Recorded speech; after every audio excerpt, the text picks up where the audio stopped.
John Locke était un philosophe très influent du XVIIe siècle. Né en 1632 et mort en 1704, il est considéré comme l'un des penseurs les plus importants de la philosophie et un des principaux représentants de l'empirisme. Locke est un pionnier de la pensée politique moderne. À travers ses œuvres, il a formulé des idées sur la nature de la connaissance, de l'esprit humain et du gouvernement.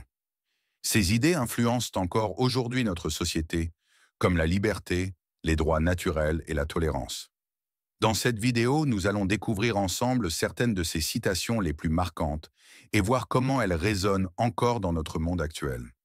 Restez avec nous jusqu'à la fin et voyagez à travers la pensée révolutionnaire de John Locke.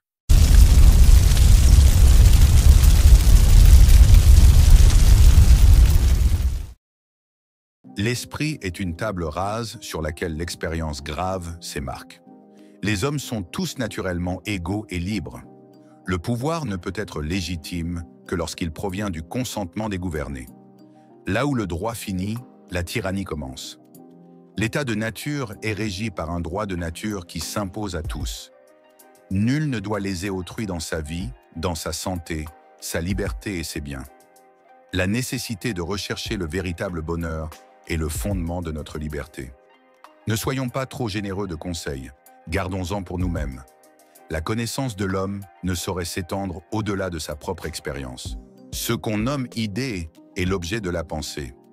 La vertu est généralement approuvée, non pas parce qu'elle est innée, mais parce qu'elle est utile. J'appelle intérêt civil la vie, la liberté, la santé du corps, la possession des biens extérieurs, tels que sont l'argent, les terres, les maisons, les meubles et autres choses de cette nature. Les hommes oublient toujours que le bonheur est un état d'esprit et non le fruit des circonstances. Nul homme ne peut être contraint à être sauvé, que ce soit contre son gré ou par la force. Les enfants ne sont pas des vases que l'on remplit, mais des feux que l'on allume. Le peuple est le juge suprême de la façon dont les gouvernants remplissent leur mission puisqu'il est la personne qui leur a donné le pouvoir et qui garde à ce titre la faculté de les révoquer. Celui dont l'entendement est ainsi plongé dans les ténèbres est sans doute le plus esclave et le plus dépendant de tous les hommes.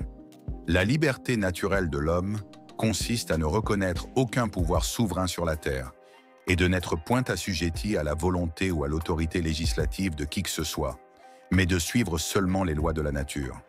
La raison doit être notre dernier juge et notre dernier guide en toutes choses. Je suis ce que je me souviens être. Toutes les fois qu'une idée est affirmée d'elle-même, ou que deux idées parfaitement distinctes sont niées l'une de l'autre, l'esprit ne peut que donner son consentement à telle proportion, comme à une vérité infaillible, dès qu'il entend les termes dont elle est composée. Parce que les gens voudraient que leur discours ne soit pas taxé de simples fantasmes personnels, mais pris pour des propos sur les choses comme elles sont réellement, ils supposent souvent que leurs mots sont aussi utilisés pour la réalité des choses. Le fer et le feu ne sont pas des instruments propres pour convaincre les hommes de leurs erreurs et les amener à la connaissance de la vérité. C'est dans nos idées que consiste la justesse de nos connaissances et la propriété ou la netteté de nos impressions.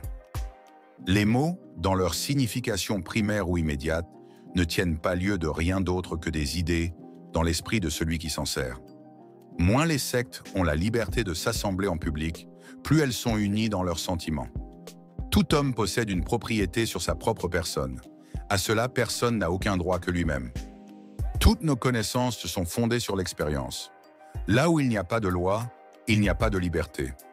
Personne ne doit être contrainte dans ses croyances religieuses par des lois humaines.